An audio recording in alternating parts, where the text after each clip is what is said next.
Good evening and welcome to Left, Right and Centre. I'm Vishnu Shom. On the programme this evening, a very special interview with the Minister Rajiv Chandrasekhar, the Information and Technology Minister, who takes on direct questions on whether there is some sort of conspiracy on the basis of which the iPhones of opposition leaders in the country have been hacked or were in the process of being hacked. He also speaks at length about artificial intelligence and the threats that India may face and how India intends to counter that. But that's going to be at about 9:30. On the top of the program, a huge setback for Arvind Kejriwal, who will now be questioned by investigators in connection with the Delhi liquor scam. Manish Sisodia, remember, the former Deputy Chief Minister, is still in custody. Arvind Kejriwal is now going to be questioned once again. Is there a plan B for the Aam Aadmi Party if this actually goes south? What are the implications of this for the Aam Aadmi Party? And how serious are some of the key points mentioned in that Supreme Court order? That's our top debate tonight on Left, Right and Centre. Today I'm joined by Shehzad Poonawala. Shehzad, thanks very much for being with us. Firstly, a direct political question. The Aam Aadmi Party says this is an effort by the BJP to shut down the Aam Aadmi Party. How would you respond to that? No, we don't need to do that. The people anyways are shutting them down. Every time they fight a national election, they get less than nota. And as far as the corruption is concerned, the courts of law are ruling on it. Supreme Court, High Court, Lower Court. Supreme Court has denied relief to Manish Sisodia. High Court and Lower Courts have denied relief to Sanjay Singh, to Vijay Nair for months on end. So are the courts of this country also trying to shut down Mr. Arvind Kejriwal? And by the way, Mr. Arvind Kejriwal should contemplate that why his politics has taken such a political conversion and U-turn from the time of India Against Corruption, where they used to say first resignation, then investigation. Today, court orders are coming against their leaders. Court is acknowledging that there is a money trail. And despite that, they have brazened it out so much that they do not want to resign or they do not want to be held accountable. So I think their politics and the degradation of their politics from Anna Hazare to Lalu Prasad Yadav is the reason why people are choosing to shut them down. Manish Sisodia's argument was that arguments on the charge have not yet commenced and that the trial will take years, therefore he should be granted bail. Now, in terms of the law, that is a fairly principled position. It's been denied. But do you believe that, in a case where the man wasn't a flight hazard, presumably, this bail could have actually been granted as the case went on? No, because that's not the only consideration while granting of bail. It is also, if you see the CBI case order by the Delhi High Court in March 2023, it has noted that if Manish Sisodia was let loose on bail, there would be attempts by him to destroy the evidence. And therefore, it's not about being a flight risk, but it is about being in a position where you can manipulate the investigation and the proceedings. And we've seen evidence of that. They've tried to destroy digital evidence when apparently they misinterpreted the Supreme Court order and they thought services was with them. They sent people to get the files of the Saurabh liquor scam at 3 a.m. in the morning. We have seen how they have misbehaved with officers. So there's an imminent threat that they would try to suppress the evidence. And therefore, the courts in its wisdom have denied them. But by the way, Vijay Nair has been denied bail for over 1 year. Mm-hmm. Mr. Sanjay Singh has been denied bail for over weeks, including by the High Court. And Manish Sisodia is in jail for the last 8 months. Clearly, the courts see there is something there to say that they are Kattar Beiman, not Kattar Imandar, as would be projected by Arvind Kejriwal. So not everything is necessarily gone for the prosecution. A couple of points. Firstly, this is, and I'm quoting from the order, the assertion that 2 crores 20 lakhs only was paid as bribe to Manish Sisodia is not a charge or an allegation made in the charge sheet by the CBI, is what the order said. It may be difficult to regard the alleged payment as a proceed of crime under the PML Act, right? So would you like to react to that this is one part of an allegation which has been raised where the judges say that no, in fact, we aren't quite there in establishing this as being definitively correct? Vishnu, the way to read a Supreme Court judgment or a verdict is not to cherry pick one or two factoids from it, but you read it in totality. After considering everything that is on record, the Supreme Court still, while it was at liberty to grant bail, did not do that. So clearly it sees that there is reason for Mr. Manish Sisodia to be kept under jail even now. Point number one. Point number two, in other proceedings which are taking place in lower courts, the courts have established not as an observation but as a finding that crores of rupees of kickbacks have been paid. Manish Sisodia is quote unquote the principal architect, and that along with the highest levels of Delhi government a huge scam was perpetrated upon the people of Delhi in the name of Sharab Ghotala. And in fact, there are also material that has been put before the courts by the agencies which indicate the role of Mr. Kejriwal himself. For instance, the Dhawan Committee report said that the commission should not be increased to 12%. But Mr. Kejriwal did it, and it happened at his residence with his knowledge, presence and connivance. And this has been given as a statement under 164 by C. Arvind. Similarly, giving the wholesale to private sector leading to its cartelization was not recommended by Dhawan Committee report. It was done at Arvind Kejriwal's house. Apart from that, there is also the case of the FaceTime call with Samir Mahindru, where he is introducing Vijay Nair as his boy. And we all know that there were blacklisted companies that were allowed to come in. Show cause notices were issued, but no action was taken. As soon as the money started flowing into the Aam Aadmi Party coffers, they have a lot to answer for. So therefore, they should answer the questions rather than play the victimhood card. No, I take your point about the money trail. However, just to again read another part of what the Supreme Court says, and again, I do take your point that we should look at it from a totality. But it is important, and I think it needs to be brought up. The Supreme Court says, and I quote, the assertion in the complaint filed by the DOE that kickback of rupees 100 crores was actually paid by the liquor group is somewhat a matter of debate. In this particular aspect of the case, it appears the money trail has not been established. No, but yet, if you see, the division bench has concluded that tentatively a money trail of 338 crores has been established by the agencies. Point number one.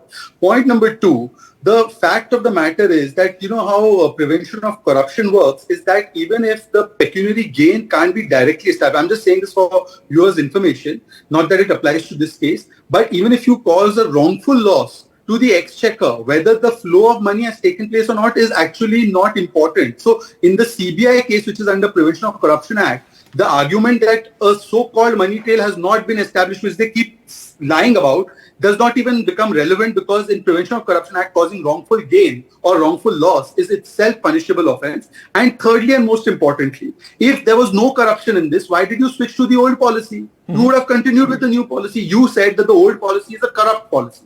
You went back to the old policy. And your new policy is the best policy in the world. Why did you not continue? There is an RTI of the Delhi government, by the way, which shows how 2,000 crore rupee loss has been caused to the exchequer because of the new policy. By the way, this new policy led to increase in sales of alcohol, but decrease in the revenue of the Delhi government. It's all on record. This is actually a clear-cut, open and shut case of a scam by Kejriwal, for Kejriwal and of Kejriwal. And Mr. Kejriwal has a lot to answer, but instead of what he used to do before 2014, that is demand everybody's resignation at the drop of a hat, today he is not even allowing himself to be subjected to any kind of scrutiny.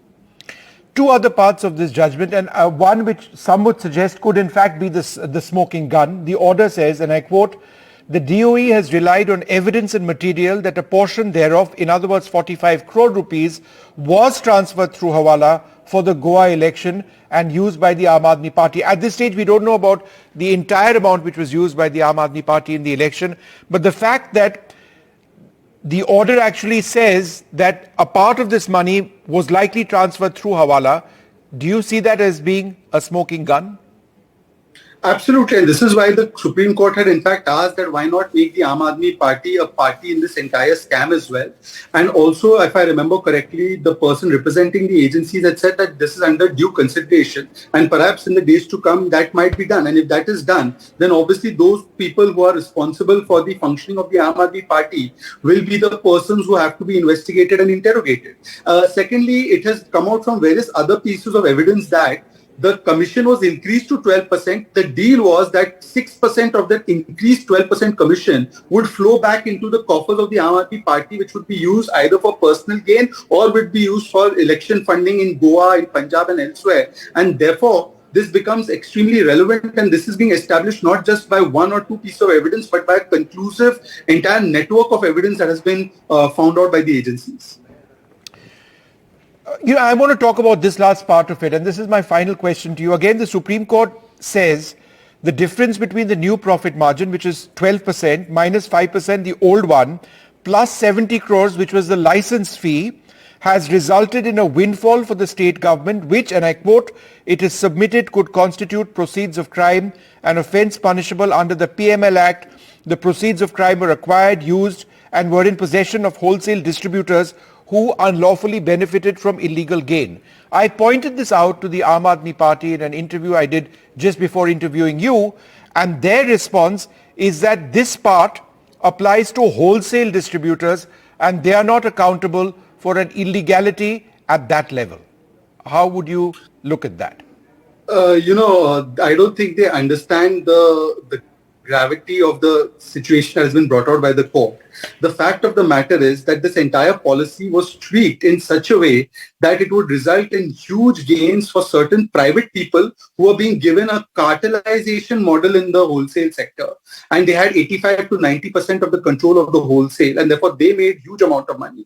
And it also benefited other people in the entire system. And those people were paying back kickbacks to the Aam Aadmi Party, of which a digital and other evidence has been recovered. So I think that the Aam Aadmi Party doesn't understand what it has, or it is trying to play smarter than its than half by not acknowledging this fact. But anyways, the point that I'm trying to make is that let's assume that the government, the agencies, everybody is vindictive. Do you know their new ally, the Aam Aadmi Party's new ally, the Congress Party, Mr. Ajay Makan, has called for the arrest of Mr. Kejriwal in this matter. And the Congress Party, if I believe Mr. Pawan Khera and Supriya Shine, both of them taking credit for starting the investigation into the liquor scam, have said that the Aam Aadmi Party has done massive corruption. Now, Aam Aadmi Party should forget us and they should tell us, is the Congress vindictive?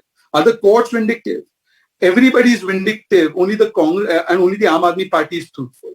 That is the kind of excuse they are making. I think they're completely exposed, and it would be better if Mr. Kejriwal gives a report card rather than his victimhood card. Well, joining us now, Saurabh Bharadwaj of the Aam Aadmi Party. Thanks, Saurabh, very much for being with us. The name of Arvind Kejriwal has now come up in this case. He's going to be questioned. It comes right after what we saw in the Supreme Court yesterday on Manish Sisodia, his bail being denied. What is your reaction to Arvind Kejriwal now being questioned? What are the implications for the Aam Aadmi Party? Vishnuji, it was very expected because we understand this battle is not legal. This battle is political. 2 days back, Mr. Manoj Tiwari in his interview to ANI said that next in line is Arvind Kejriwal and he'll be arrested. I'm surprised. How does Manoj Tiwari know that ED is going to summon Mr. Kejriwal? So it makes me believe that it is an entire script and it's a political script and it is written at the headquarters of Bharatiya Janata Party and it is they who decide who will be summoned, who will be arrested, who will be charged sheet. And I think as per the calendar which is maintained by Bharatiya Janata Party, they would want to arrest the convener of Aam Aadmi Party, our Delhi Chief Minister Arvind Kejriwal, because the target is political. They just want to finish Aam Aadmi Party politically. They believe that the second line of leadership is already in jail. And if the top leadership is also in the jail, probably they can get rid of Aam Aadmi Party politically. However, Vishnuji, what I have experienced in the last 10 years, that whenever you feel that Aam Aadmi Party is done, dusted, destroyed, Aam Aadmi Party gets lot of sympathy, lot of public support from people, and we rebound much more stronger than before. This has happened many times with us, and I'm very sure that people can see through all this conspiracy and they will stand with us. Saurabh, let me ask you a direct question. If things go south for the Aam Aadmi Party at this stage, and is there something in the works in terms of a plan B in your leadership? As of now, I don't know about it and I don't think any discussion has happened because we believe in the leadership of Arvind Kejriwal, and I think wherever he is our leader, and we can work under his directions. But sort of prima facie, the Supreme Court seems to indicate, and I use that word prima facie again, that there is a money trail which is in the process of being established. Doesn't that really weaken your case and Mr. Sisodia's case? Yes, Vishnuji, I did read the entire 45-page order of the Supreme Court. The Supreme Court, in its order, destroyed almost all the allegations of ED. The allegation of 2 crore 20 lakhs being given to Manish Sisodia, the court did not accept it. The allegation of 100 crores being routed to Aam Aadmi Party through Hawala channels, The Supreme Court said, no, there are no, this is a very debatable thing. Yes, the Supreme Court did say that some commission of distributors have been increased from X% to Y%. But Vishnuji, in its last hearing, the same Supreme Court said that whenever there is a new policy, there are gainers, there are losers, and the policy per se cannot be investigated. So unless there is a quid pro quo, every policy will have some beneficiaries. For example, if you give away coal mines, somebody will earn from that. If you are giving away airport or let's say port to someone, some businessman is making money out of that. There is no such business in which a businessman will come and he's making losses. So if somebody is making gains, that doesn't per se mean that there is corruption. There has to be a quid pro quo, and the Supreme Court was very silent about any money trail being established by ED or CBI. So I believe per se, yes, it is a jolt for Aam Aadmi Party that we did not get bail for Mr. Sisodia, but the order in a way basically destroys many allegations of ED and CBI. There's something else which is striking in that Supreme Court order. Yesterday, in fact, the Supreme Court says the difference between the new profit margin, that's 12%, and minus 5%, right, which is the old profit margin, plus 70 crores, which is the license fee, has resulted in a windfall for the state government, which, and I quote, it is submitted would constitute proceeds of crime and offence punishable under the Prevention of Money Laundering Act. How would you respond? Yes, Vishnuji.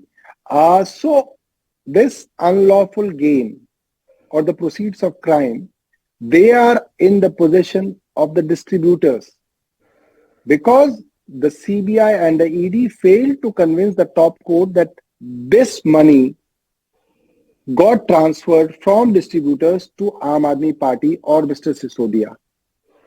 So yes, it can be said that this gain was achieved by some private parties, but in order to make it a criminal offense, I think they will have to prove that this money traveled from private parties to government functionaries. All right, Saurabh Bharadwaj, thank you very much for joining us with that perspective from the Aam Aadmi Party. I'm joined by Aditi Fadnis, consulting editor of Business Standard, and Sanjay Singh, senior journalist. Aditi, let me come to you first. Are we getting into a somewhat serious crisis in terms of the overall leadership of the Aam Aadmi Party? After Sisodia, Kejriwal being questioned shortly. If things go south for the Aam Aadmi Party, would it be time for them to be looking at their next rung of leadership? Yes, absolutely. And I think they are not unprepared for that. Certainly, the idea is to draw Arvind Kejriwal into the whole controversy, into the whole. Aditi, we'll come to you in just a moment. There's a bit of a line issue over there. Sanjay, would you like to take that question? How serious is this? And does this mean that after Arvind, the Aam Aadmi Party needs to be looking at somebody else if things don't go well for him in this case? So far, this case has not gone well for the Aam Aadmi Party. Vishnu, since the time these investigations started and arrest of Manish Sisodia happened, and there was always an argument that this has gone to doorsteps of Arvind Kejriwal. I don't know what happens on second, because Arvind Kejriwal will be replying to whatever questions that would be thrown at him. If ED is convinced that there is a substance in whatever clarification Arvind Kejriwal gives, then obviously nothing happens.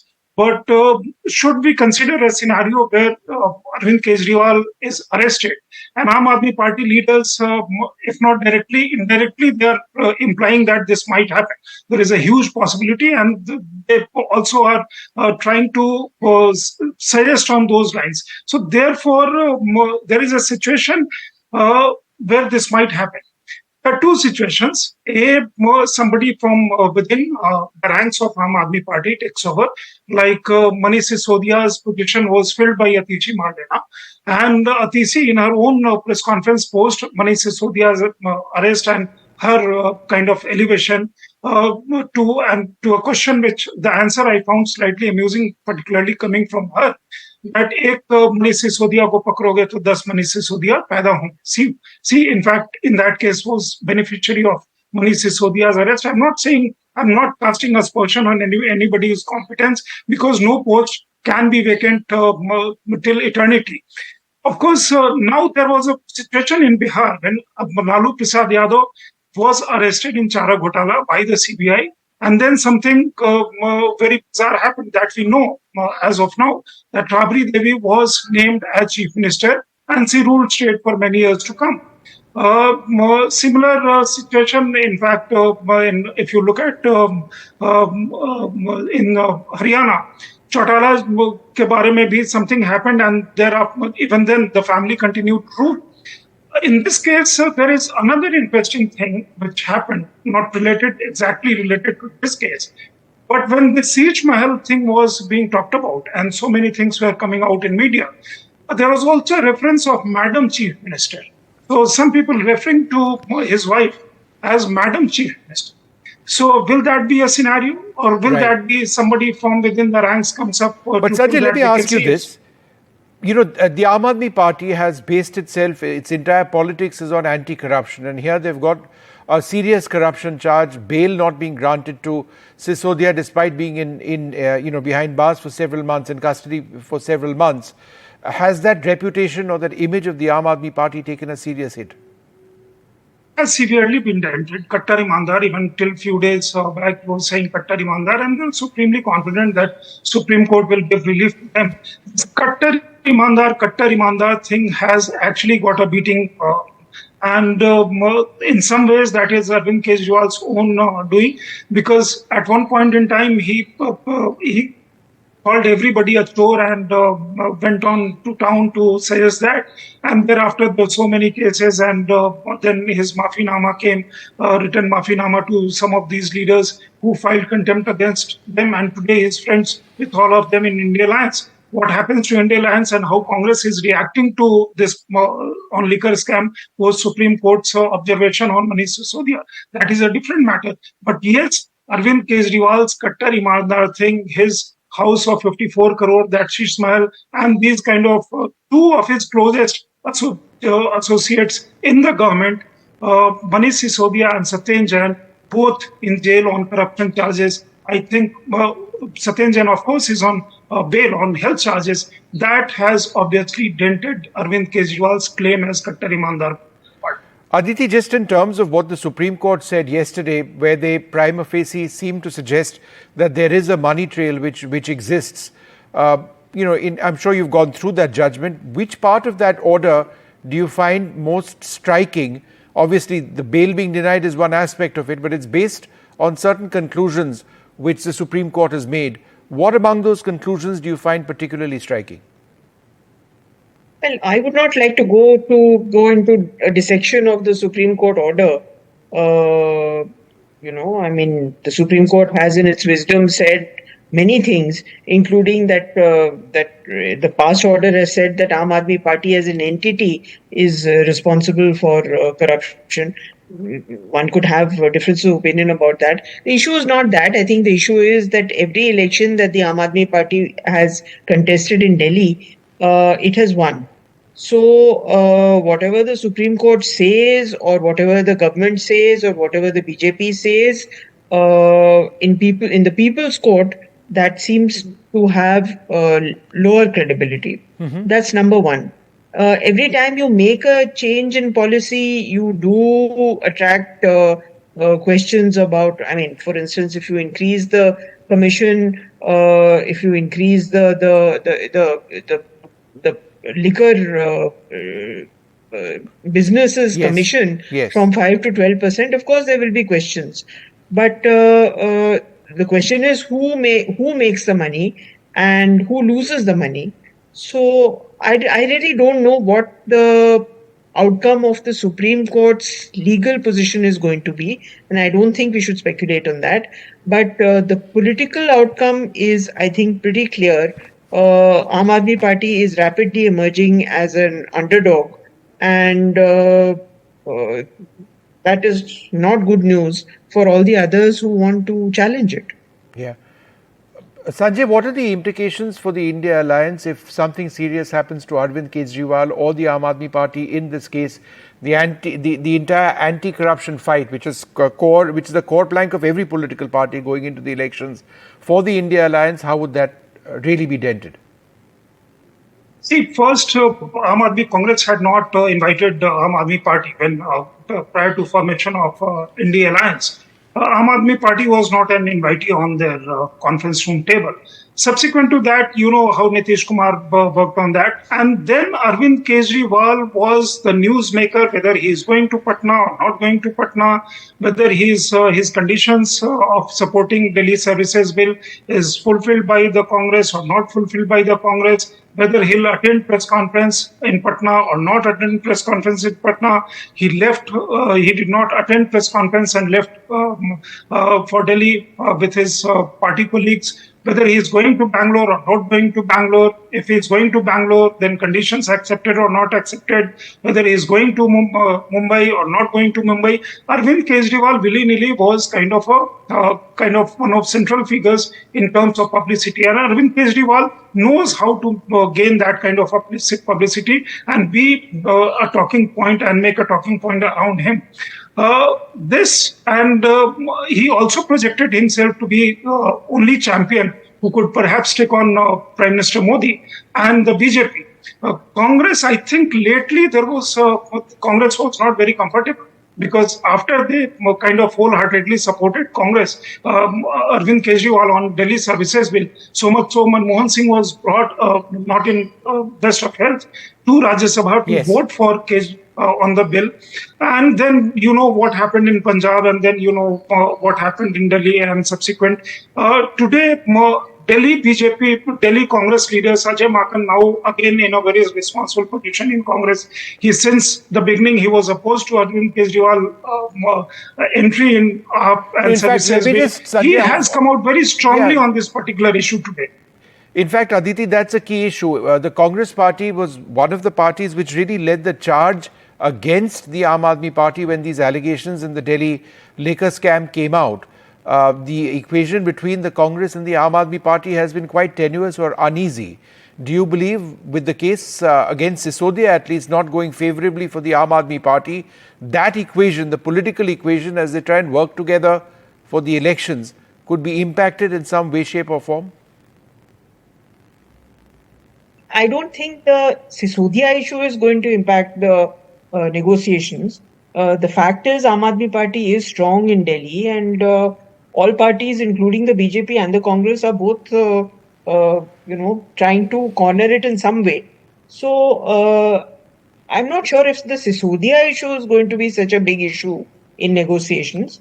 But certainly, I mean, Aam Aadmi Party does represent a challenge. It is undeniable. Both parties have to, both BJP and Congress, the India Alliance, has to come to terms with this. Sure. Look, I'd like to thank you both very much for joining us, looking at the political implications of what's been happening in the Supreme Court to the Aam Aadmi Party. It is just a bail hearing at this stage, Manish Sisodia not having been granted bail despite being in custody for several months. But what is the political fallout of this going to be in the long run?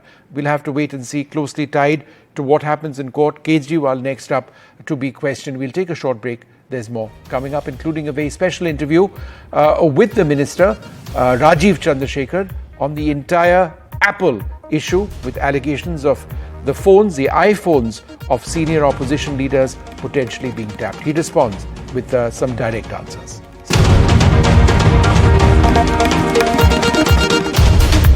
Well, the government has firmly responded to allegations made by opposition MPs that their iPhones were being spied on by government authorities.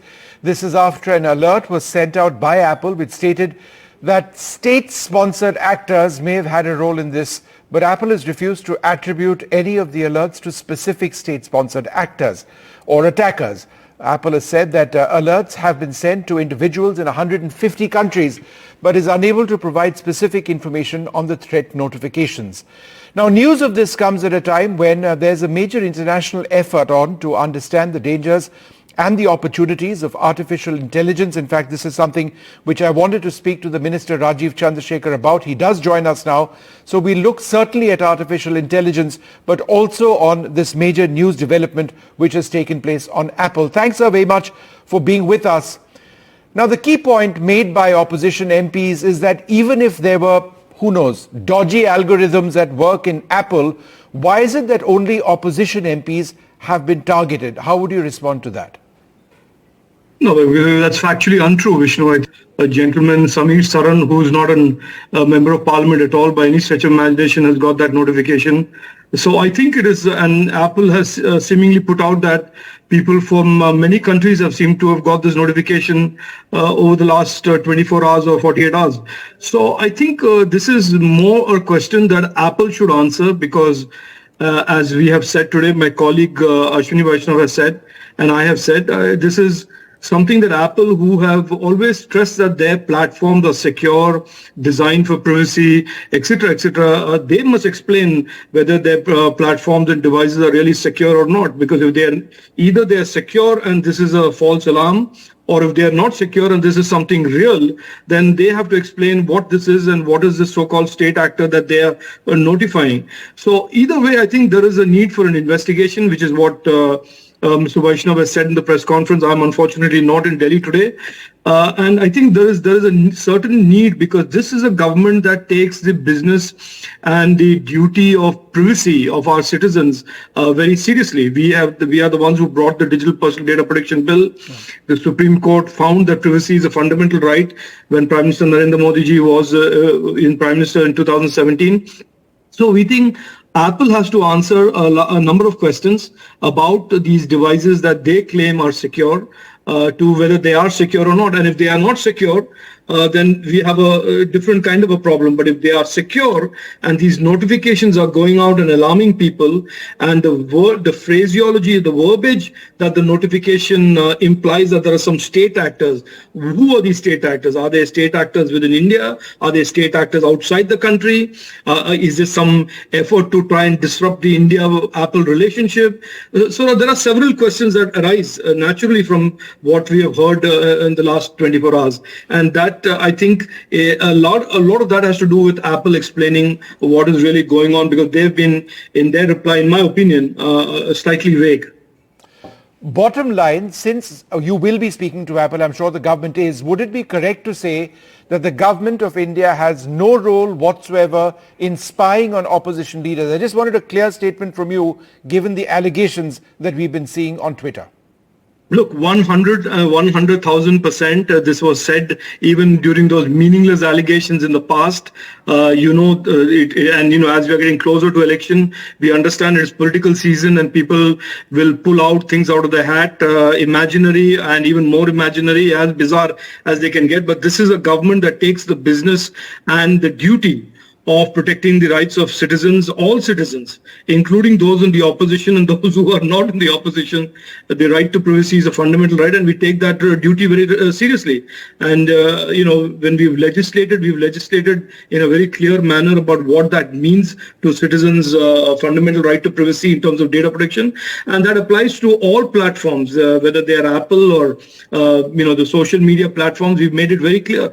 And this is an issue, certainly, for a platform that claims to be secure, a platform and a manufacturer that claims that its devices are designed for privacy. They are the ones who have to answer what they, is their platform really compromisable? Whether it is a state actor within or outside the country, it is for Apple to explain whether this is really possible, and if so, who is doing it or what is done. There is, in the press note that Apple has put out, which I've just seen as I landed here I'm here to attend the AI Safety Summit.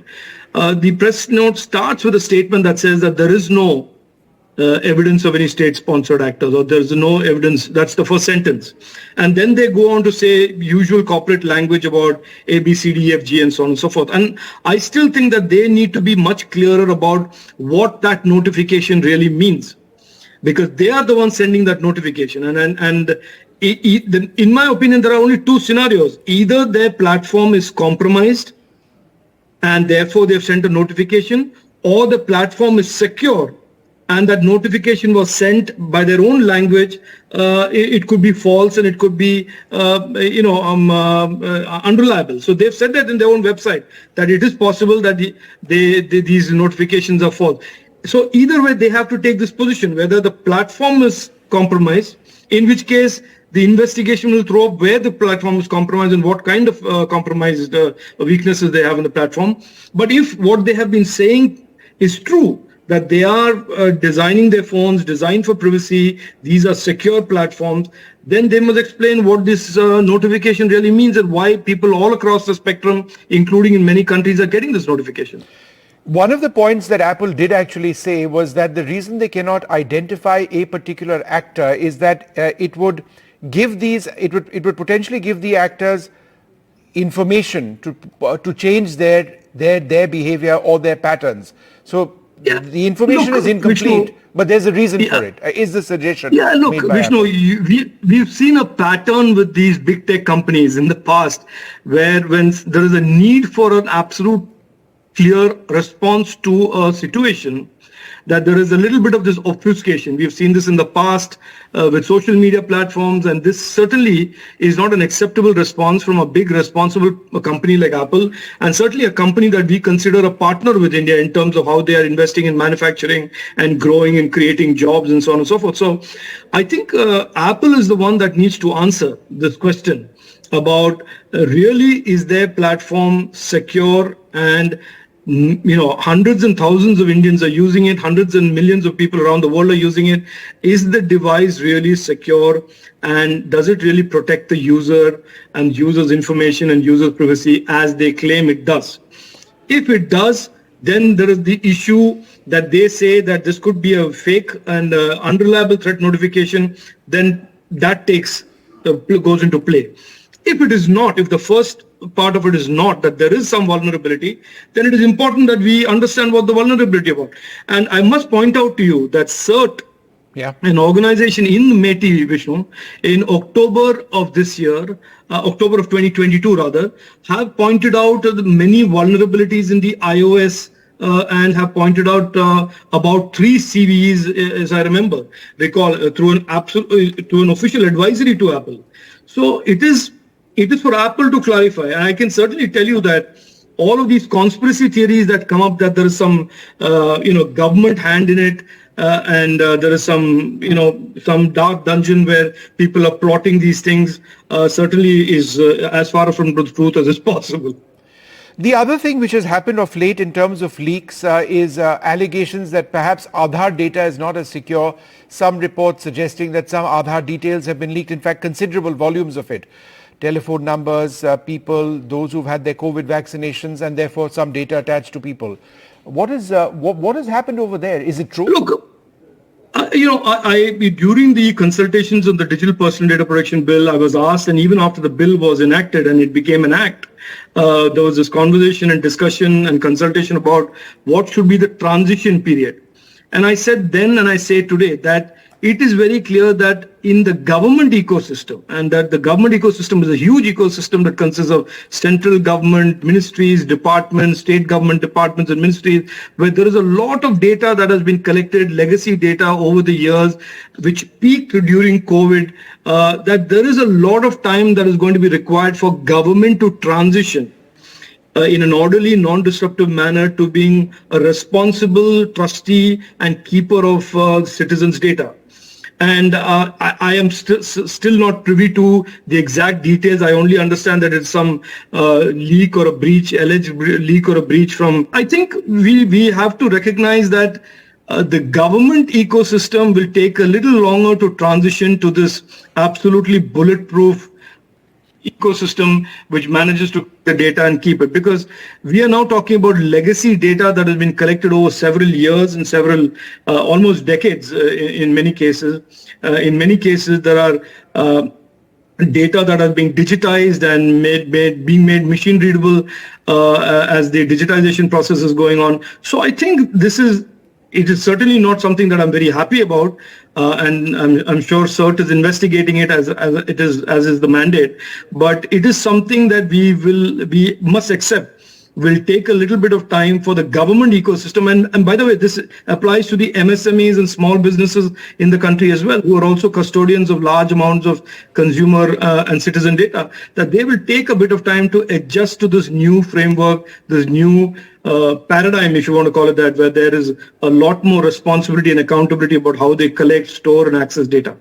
Do we have any idea of the extent of this leak? No, I certainly don't, and I don't want to speculate.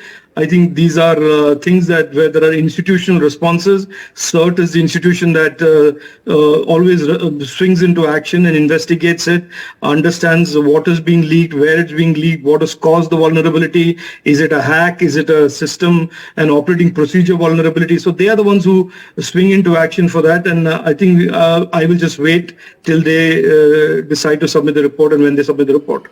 Now, Minister, you're in the United Kingdom, as I understand it, at a time when the US President, in fact, just overnight for us here in India, issued a new executive order to ensure that AI, artificial intelligence, doesn't do public harm.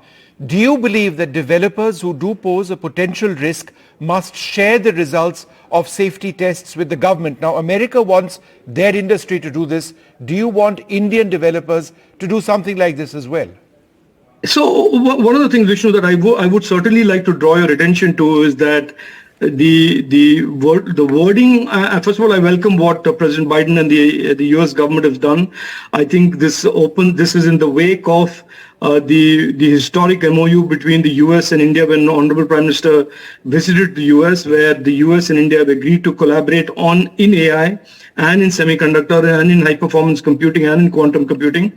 So AI is certainly an area where India and the US are going to work very closely together. And I think our basic principles in how we view the internet and in general and tech in particular, tech in general and internet and AI in particular is similar, because we have been saying for almost now 24 months that our policies and our approach to regulation is about safety and trust and accountability, safety and trust of our digital nagriks and accountability of all the platforms that serve our digital nagriks.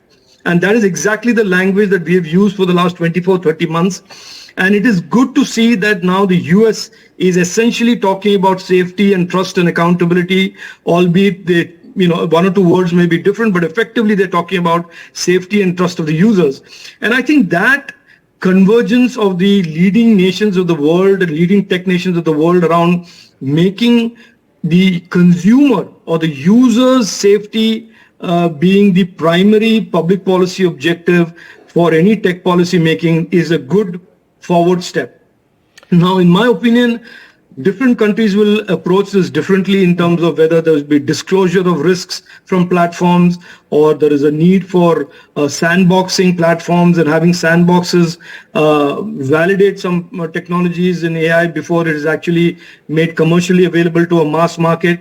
Or in our case, as India is proposing, and we will certainly strongly propose it in tomorrow's discussion here in the UK, is that we think we need to create an overall framework of user harm, which is the reciprocal of safety and trust. What kinds of user harm are not permitted by any platform, whether that's an AI platform, whether it's a consumer tech platform, whether it's a social media platform, that we start regulating the internet in general and AI in particular through the prism of the safety and trust of those who use it. Because, when we talk about AI, Vishnu, and I'm sorry, I'm going to ramble on this a little bit. Please do. It's fascinating. AI is a technology that is going to enable us to do more with less. So do more good with less. We will certainly become a force multiplier and a kinetic enabler of a digital economy. That is the good news. But the same principle applies to the bad and the harm, which is that AI will be able to amplify and compound in very significant manners the harm and the criminality elements of the internet as we know today. But it's not if we think we are worried about Rajiv, it's not just the internet, because the risks, for example, of AI and chemical, biological, radiological, nuclear, cyber security risks. This is again something that Biden speaks about. So again, international standards, how important are they to protect people not just in India, but everywhere? Yeah, please understand, at the end of the day, AI is going to be sitting on the internet. AI is not sitting in a room unconnected. It is essentially an application. AI is a layer that is effectively an application that sits on the internet, and consumers consume the model, they use the model, whether it's a foundational model or it's any other application that sits on a model that the consumers use for whatever purposes, for search, for modeling, for predictive analysis, whatever. But so what I'm saying is that the consumer sees this as yet another application on the internet, and therefore safety and trust of the consumer who's accessing this application, and it may be an application that has underlying embedded in it AI and models and or algorithms or different levels, that we have to focus on safety and trust as almost a principle. And I say this because our experience with all of what we have progressed in the area of tech and internet has been that regulation has lagged innovation, and innovation has gotten away so ahead that it's now absolutely the toxicity on the overall tech ecosystem is very, very difficult to regulate, and governments are just failing and unable to do so. So AI, we should not do that. I think this is an important summit where at least countries are coming together and agreeing, or at least starting to agree on the basic principles. And I think for India, being the largest connected country in the world, the largest digital economy by far, leaving aside the North America and in parts of Western Europe, but we are certainly going to be one of the largest digital economies by 25, 26. We have a lot of interest in helping AI being shaped in a manner that is net accretive to our digital economy and not causing harms and the other distractions of risk that will just make the potential of AI, a break be potential of AI by over-regulation. But let me ask you about, in a sense, the bull in a China shop, AI and sentience. Do you believe that we are getting to a stage when artificial intelligence is able to think for itself and is getting to a stage when that represents a threat? Look, it's clear that everybody has a view on how fast AI will progress towards mimicking human behavior, towards inferential, true AGI. Artificial general intelligence is the holy grail of AI that people have been predicting for the last 3 decades. When I did my master's thesis, we talked about AI, and even those days, when I was young and I had dark hair and I was not such an old grizzled veteran, we were talking about AGI. And certainly we can argue that the last 10 years, the intensity and the acceleration and the curve has become a lot more exponential in terms of the progress. But whether we will be there the next 2 years, whether we'll be there next 5 years, I'm not certainly a person who wants to predict the future of tech in terms of how it will grow and expand. But we can safely predict that in our lifetimes, we will see AGI, we will see AI mimicking human behavior. We will see inferential AI in our lifetime. Now, whether that is 5 years from now, Asimov basically got it right all along, right? We both grew up reading Isaac Asimov. He certainly seems to have gotten it right. Absolutely. What a thinker he was. And I think a lot of these people were prescient. They saw it 40 years ago that at some point machine intelligence and learning, human intelligence will be mimicked by machines.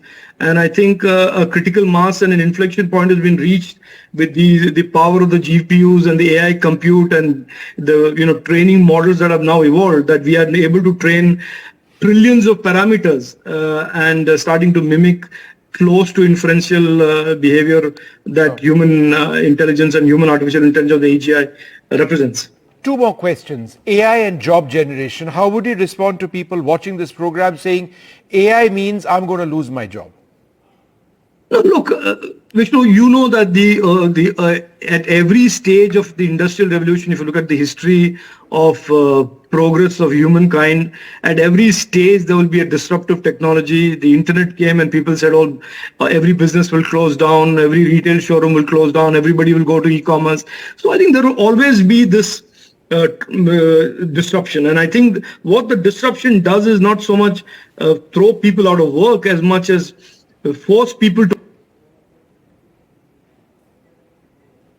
And I think in our case, the opportunity for us is that the next generation of youngsters coming out of colleges, coming out of schools, get the skills at the school and the college levels that prepare them to be so flexible and to be, to be so dynamic as these changes confront them.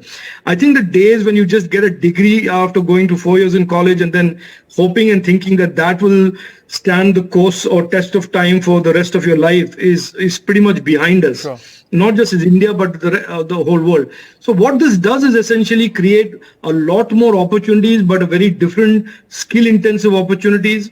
There will be disruptions in the economic model and the market model as we know it, because like I said, AI is going to do more with less in many levels of functions and jobs. And that disruption is just normal. It is part of how humankind has progressed over the last several decades and centuries. Vishnu. I mean, when the locomotive came, the bullock carts went out of action. When the PC came, the munshis used to write down and count in companies went out of action. So this is, I think, we must not fear it. We must embrace it, but we must certainly anticipate what it requires of us. To go with the change and to ride the change rather than be disrupted by the change. What guarantee, and this is my final question, is there that all countries will comply with AI standards? Because if there isn't unanimity on this, then it represents technology in the hands of some and not in the hands of others. It potentially represents the weaponization of AI in the future. This is something we both look at very, very closely as a matter of interest. So I think there's no guarantees, Vishnu, there's no guarantees that there will be no outliers who say we can do this on our own, we will do this on our own. But I think most commonsensical thinking democratic countries, free societies understand from our own experience in the last 10 years that it is not enough to be techno-optimists about technology. It's not just always good to say that technology represents good, and forget to deal with the bad and the other issues of harm. So I think there is a certain maturity, I think, in governments around the world. There's a certain experience and experience and a maturity in terms of how they see the technology ecosystem, that they see this as being a force for good, but they see it also as requiring regulation and intervention to prevent the bad from, in a sense, overwhelming the good that this technology can deliver. And I think AI certainly, from what I'm hearing, and I read the nice article written by Prime Minister Rishi Sunak on NDTV.com, certainly it's good to see leaders of the Western world talking so clear-headedly about what is required by countries to do to ensure that this technology works for the good of mankind rather than just a good for a few billionaires and few big tech companies, and then have the rest of us scrambling to protect ourselves and protect our people. Lord Rajiv Chandrasekhar, always wonderful talking to you, talking through ideas. AI and so much of it is all about ideas at this stage, the technology very much in the process of evolution. But also thank you very much for those direct answers on this news story, which is broken as far as Apple is concerned.